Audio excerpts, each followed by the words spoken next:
شیخ صاحب پانی لے لیجیے. اعوذ باللہ من الشیطان الرجیم. بسم اللہ الرحمن الرحیم. تھوڑا کم کر دیجیے. برادران عزیز، آج فروری 1982 کی 5 تاریخ ہے اور درس قرآن کریم کا آغاز سورہ محمد کی آیت 14 سے ہو رہی ہے. 47/14. یوں تو سارے قرآن کریم کا ایک ہی موضوع ہے اور سابقہ آیات میں خاص طور پہ یہ چلا آتا ہے. وہ کشمکش جو چلی آ رہی ہے وہ چراغ مصطفی سے شرار بولہبی کی، جسے کہا جا رہا ہے حق اور باطل کی کشمکش. بھئی یہ ہے ساری داستان. تو وہ 2 گروہ بتاتا ہے. ایک گروہ وہ کہ جو ان ویلیوز کے تابع زندگی بسر کرتا ہے جو غیر متبدل ہیں، وحی کے ذریعے سے عطا ہوئی ہیں، جس میں نوع انسانی کی منفعت پیش نظر ہے. اور دوسرا گروہ وہ ہے کہ جس کو اپنا ہی مفاد سامنے ہے، اس کے ویلیوز کی کوئی بات نہیں. طبعی زندگی منتہا ہے، اسی کا مفاد ان کے پیش نظر ہے. تو یہ 2 گروہ ہیں جن کا ٹکراؤ شروع سے چلا آ رہا ہے. آخری آیت میں بھی یہی چیز تھی. ایک کو وہ اصحاب جنت کہتا ہے، دوسرے کو اہل سقر کہتا ہے. ایک کا مومن کہتا ہے، دوسرے کو کافر کہتا ہے. اور انہی 2 کے متعلق اب کہا ہے اگلی آیت میں کہ افمن کان علی بینۃ من ربہ کمن زین لہ سوء عملہ واتبعوا اہواءہم. کیا بات ہے، ایک ایک لفظ قرآن کریم کا کتنا جامع چلا آ رہا ہے. وقت بھی تھوڑا ہوتا ہے اور پھر زندگی بھی تھوڑی ہوتی ہے، ورنہ قرآن کے تو ایک ایک لفظ پہ پتہ نہیں کتنا وقت چاہیے آدمی کو. کہا کہ یہ 2 گروہ ہیں. ذرا غور کیجئے کہ کیا یہ 2 برابر ہو سکتے ہیں. اور کیا یہاں کہا ہے ایک وہ ہے کہ جو نہایت واضح شاہراہ کے اوپر چلا جا رہا ہے، جو اسے سیدھا منزل مقصود تک پہنچا دے گا.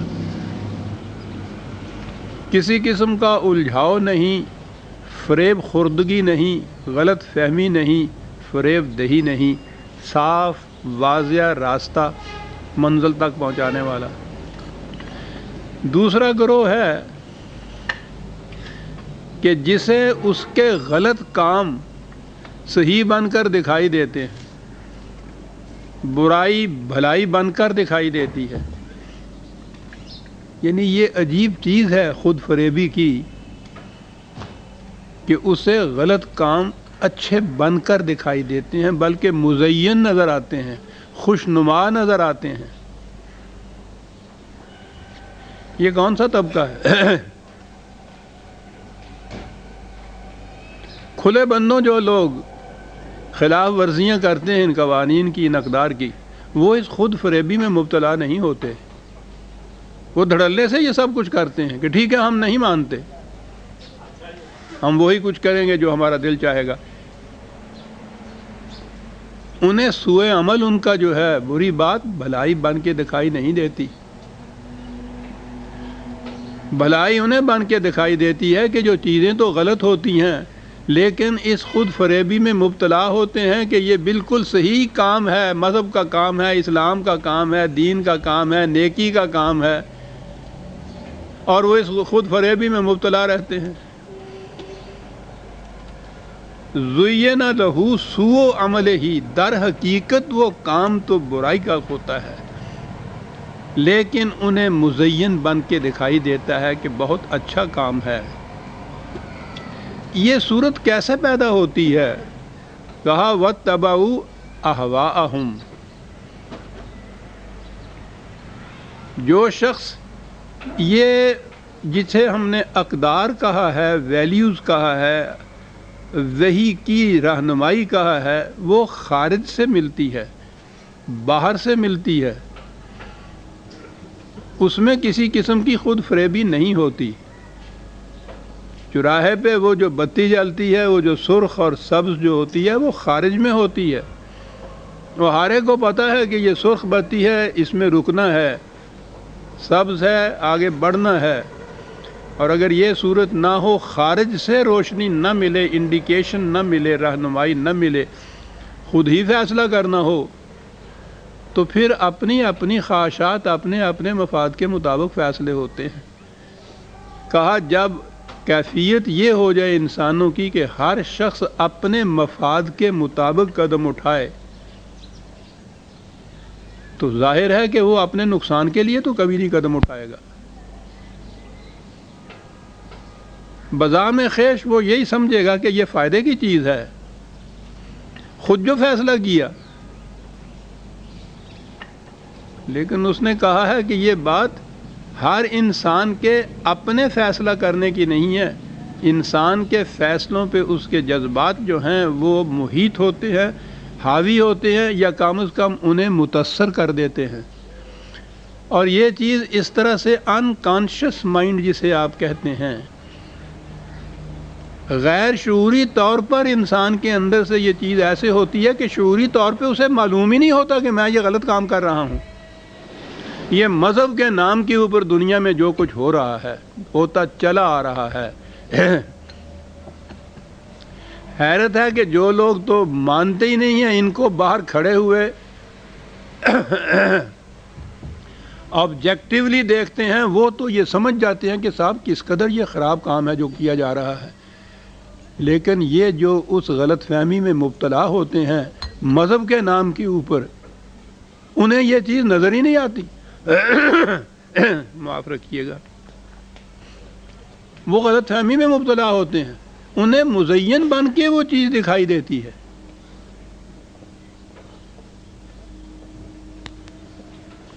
وَاتَّبَعُوا أَهْوَاءَهُمْ،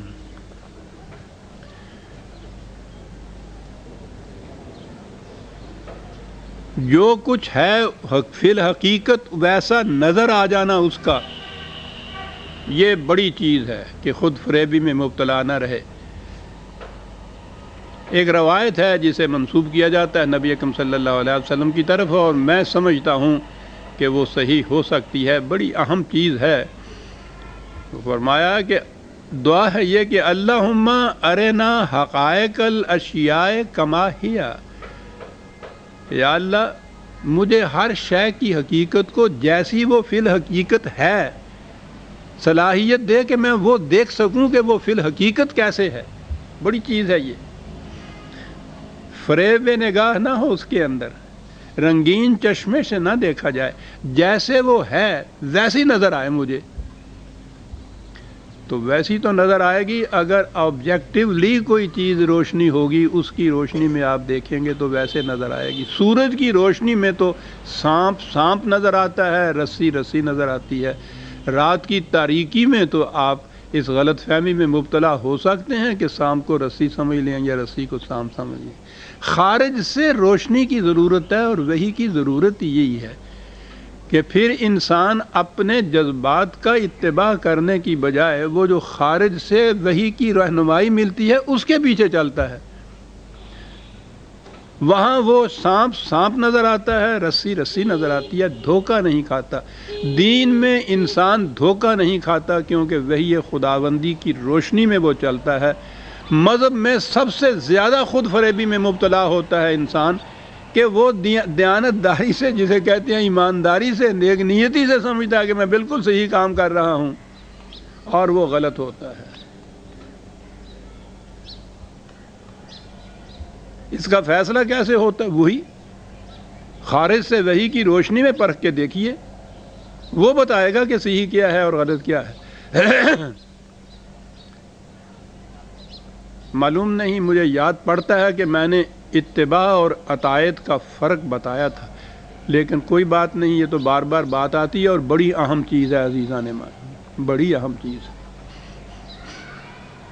اگرچہ لفظ اطاعت کے اندر بھی یہ ہے دل کی رضامندی سے کسی بات کو ماننا یا تعمیل کرنا یا فرمانبرداری کرنا کسی حکم کی، اس میں بھی یہ چیز ہے۔ دل کی نارضامندی سے، جبر سے کوئی چیز اگر کی جائے، بطیب خاطر نہ کی جائے، تو اس کے لیے لفظ اطاعت کا استعمال ہی نہیں ہوتا۔